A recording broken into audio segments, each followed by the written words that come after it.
अस्सलाम अलैकुम नाज़रीन, नांदेड़ उर्दू न्यूज़ में आपका इस्तकबाल है। चलिए जानते हैं आज की खबर। वंचित बहुजन आघाड़ी के रियासती तर्जुमान फारूक अहमद की अवामी कारकर्दगी से मुतासिर होकर जिले और शहर नांदेड़ में नौजवानों की एक बड़ी तादाद वंचित बहुजन आघाड़ी का दामन थाम रही है। इन दिनों जिले और शहर नांदेड़ में वंचित बहुजन आघाड़ी का बोलबाला नजर आ रहा है। वंचित बहुजन आघाड़ी के रियासती तर्जुमान फारूक अहमद की अवामी कारकर्दगी से मुतासिर होकर जिले और शहर नांदेड़ में नौजवानों की एक बड़ी तादाद वंचित बहुजन आघाड़ी का दामन थाम रही है। घिसड़ी समाज से ताल्लुक़ रखने वाले सैकड़ों नौजवान फारूक अहमद के दफ्तर पहुंचकर इनकी मौजूदगी में वंचित बहुजन आघाड़ी में शमूलियत इख्तियार की। नमस्कार, मी कैलाश गोविंद पवार, नाना नांदेड, महाराष्ट्र। मी घिसडी समाज आहे। आम्हाला घिसडी समाज एकच विचार करायचा आहे सरकारनं की आमचे घिसडी समाज लई फैलून गेलेले आहेत। घिसडी समाजला आज कोणती उत्पन्न नाही, म्हणजे राहायला घर नाही। आज आमचा समाज इतकं फैलून गेलेला आहे, त्याला एकत्र करायला आज आम्ही उभा टाकलो। फारूक अहमद सरनं आज आम्हाला एक राह दाखवली। आज आम्ही त्या राहावर चढणार। बाबासाहेब आंबेडकरांचं त्यांना आम्हाला वचन आमच्या कानापर्यंत टाकलेलं आहे। आज आम्हाला फारूक अहमद सरच्या सोबत चालायचं आहे आणि त्यांना आमच्या समाजासाठी खूप काही करणार आहे समोर चालून। आज आमच्या समाजाला मला एकच सांगायचं आहे, घिसडी समाजला, की आम्हाला वंचित आघाड़ीचं काम करायचं है। इस मौके पर वंचित बहुजन आघाड़ी के अहदेदारान में शामिल प्रशांत इंगोले, अयूब खान, जावेद हाशमी के अलावा दूसरे अहदेदारान और कारकुनान मौजूद थे। शमूलियत के बाद घिसड़ी समाज के नौजवानों ने फारूक अहमद को समाज के मसाइल से वाकिफ करवाया और कहा कि वंचित बहुजन आघाड़ी के प्लेटफार्म से उन मसाइल को हल करवाया जाए। फारूक अहमद ने यकीन दिलाया कि वो मसाइल के हल के लिए जल्द ही इक़दामात करेंगे। वंचित बहुजन आघाड़ी की जो नींव है वो आदरणीय बाबा साहब अम्बेडकर ने सभी छोटे छोटे समाज, छोटी छोटी जातियां जिनको आज तक सत्ता से और अधिकारों से वंचित किया गया है, इन वंचित घटकों को साथ लेकर वंचित बहुजन आघाड़ी की स्थापना आदरणीय बाबा साहब अम्बेडकर साहब ने की हुई है।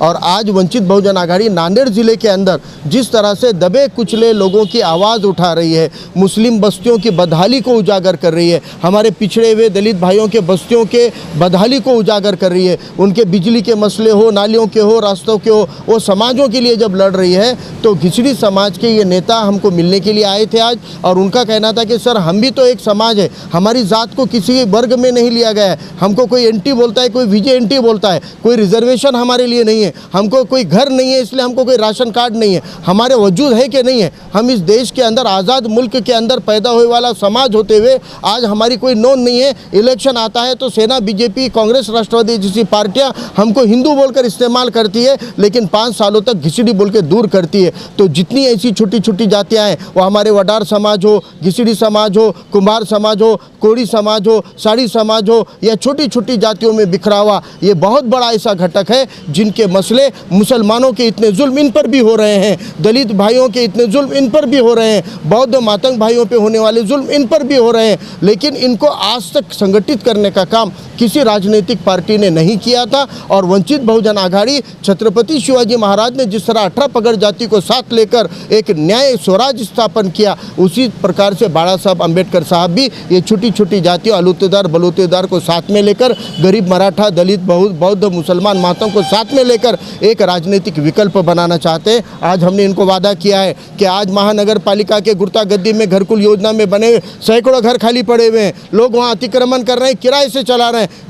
प्रशासन सो रहा है क्या? उनको निकालो। जो लोग किराए से घर दे रहे हैं, जिन्होंने गैर कानूनी तरीके से कब्जे लिए, उनके घर खाली कराकर, ये ज़रूरतमंद लोग हैं, इनको घर नहीं है, फुटपाथ पे, रास्ते के किनारे पर ये हादसों का शिकार होते हैं, मौसम का शिकार होते हैं, बारिश में इनको कोई पूछता नहीं, सांप घरों के अंदर इनके पालों में घुस जाते हैं, इनके घरों में कीड़े घुस जाते हैं, इनके बच्चों को तालीम नहीं है, घर नहीं है बोलकर राशन कार्ड नहीं है, घर नहीं है बोलकर इलेक्शन कार्ड नहीं है, घर नहीं है बोलकर आधार कार्ड नहीं है। तो शासन के तमाम सुविधाओं से ये वंचित डिटेंशन सेंटर की ज़िंदगी गुजार रहे हैं। आज जितने मजलूम तबके हैं, मुसलमान हो, बौद्ध हो, मातंग हो, हमारे शेड्यूल कास्ट शेड्यूल ट्राइब के लोग हों, इन सबको ऐसी छोटी छोटी जातियों को साथ में लेना पड़ेगा। और इनको साथ में लिए बिना, इनको इंसाफ दिलाए बिना हम भी सत्ता में नहीं आ सकते। इसलिए वंचित बहुजन आघाड़ी आदरणीय बाला साहब अम्बेडकर के उसी मार्गक्रम के ऊपर बढ़ते हुए सभी तमाम छोटी छोटी जातियों का इंशाल्लाह आने वाले कुछ ही दिनों में हम नांदेड़ ज़िले के घिसड़ी समाज का एक मेड़ावा लेकर उनके सारी समस्याओं को सुनेंगे।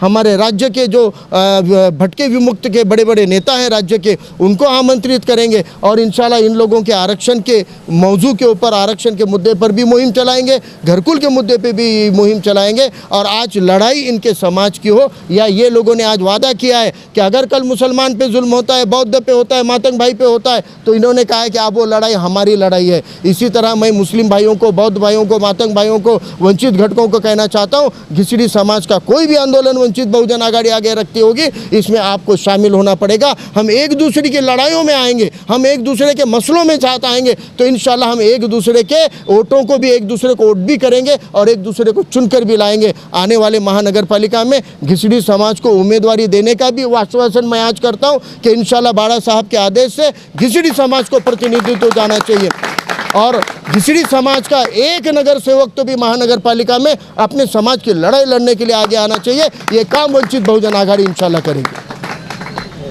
आज घिसडी समाज बांधवांनी खूप मोठ्या संख्येने वंचित बहुजन आघाडीमध्ये प्रवेश केला आहे। त्यांनी श्रद्धेनेते बाळासाहेब आंबेडकर यांच्यावर विश्वास ठेवून आमचे नेते फारुक अहमद सर यांनी त्यांना त्यांच्या ज्या अडचणीबाबत त्यांना आज मार्गदर्शन केलेलं आहे आणि त्यांना सर्व घिसडी समाजाच्या लोकांना घरकुल मिळाले पाहिजे, त्यांचं कास्ट सर्टिफिकेट मिळालं पाहिजे आणि त्यांचे मुलं शिक्षणापासून वंचित राहू नये म्हणून आज आम्ही वंचित बहुजन आघाडीच्या वतीने त्यांना ग्वाही देतो की येणाऱ्या काळामध्ये घिसडी समाजासाठी वंचित बहुजन आघाडी सर्व स्तरावर जाऊन काम करेल। वंचित बहुजन आघाड़ी के अंदर घिसड़ी समाज के असंख्य कार्यकर्ताओं ने प्रवेश किया। श्रद्धेय बाला साहब अम्बेडकर इनके ऊपर विश्वास रख के और फारूक अहमद सर के मार्गदर्शन में आज सारा समाज, उनका घिसड़ी समाज, वो वंचित बहुजन आघाड़ी में प्रवेश किया। उनके कुछ मांगनियां हैं, जैसा कि घिसड़ी समाज आज फुटपाथों पर रहता है, उनको खुद का अपना घर नहीं है, ये सरकारें कभी वो समाज की ओर ध्यान नहीं दी है। अब वंचित बहुजन आघाड़ी आज घिसड़ी समाज की लड़ाई लड़ेंगी और उनको घर दिला के रहेंगी। वो लोगों को आज रहने को घर नहीं है, बच्चों को तालीम नहीं है, जहाँ फुटपाथ पे जहाँ पाल डाले वहाँ रहते हैं बेचारे। ये सरकारों की क्या आंखें बंद है क्या? ये सरकारों ने अपनी आंखें खोल के ये गरीबों को न्याय देना चाहिए और इनको हम इंशाअल्लाह घरकुल के घर दिला के रहेंगे। आमचे जो जात आहे ते कुठं काही त्यांना आसरा नाही, कुठंच काही हे नाही, त्यांच्यासाठी काही करावं असं आमचे म्हणणे आहे। त्यांचे लेकरं बाळ आमचे ना खेडेगाव जाऊन पोटासाठी कुठंही पाणी पावसात राहून त्यांचा काही आसरा नाही ना, कुठं काही नाही। पाऊस येऊ लागला तर कुठं बी दिसले तिथं शाळेत झोपतात। आमचं हेच म्हणणं आहे की आमच्या घिसडी समाजाकरता एवढंच आमची विनंती आहे। आज वंचित आघाडी वगैरे आम्ही प्रवेश केले आहे, एवढीच आमची विनंती आहे, एवढंच आम्हाला म्हणणं आहे बस। श्रद्धेय नेते बाळासाहेब आंबेडकरांच्या पार्टीला आम्ही आज प्रवेश केले। आज फारूक अहमद सर यांनी आम्हाला आज मार्गदर्शन केले आणि आजपासून आम्ही त्यांच्या पाठीशी राहून आमचे कामं करून घ्यायची त्यांना आम्ही विनंती केली आणि त्यांनी पण आम्हाला सहकार्य करून वंचित बहुजन आघाडीमध्ये प्रवेश दिला। आम्ही त्यांचे आभारी आहोत। हमारे यहाँ फर्नीचर, पलंग, सिंगारदान, सोफा सेट, अलमारी, dining table, fridge, computer table और दीगर कंपनियों के फर्नीचर दस्तियाब है। एक मरतबा तशरीफ लाकर खिदमत का मौका दे। प्रोपराइटर मौलाना शबीर साहब, deluxe furniture mall and home appliances, fruit market के सामने, माल्टेगरी रोड, कामठा, नांदेड़। अस्सलाम वालेकुम, मैं इमरान खान। हमें उम्मीद है कि आपको हमारा चैनल अच्छा लगता होगा। लेटेस्ट न्यूज़ के लिए देखते रहिए नांदेड़ उर्दू न्यूज़ और न्यूज़ के पसंद आने पर लाइक, शेयर और सब्सक्राइब करना ना भूलें।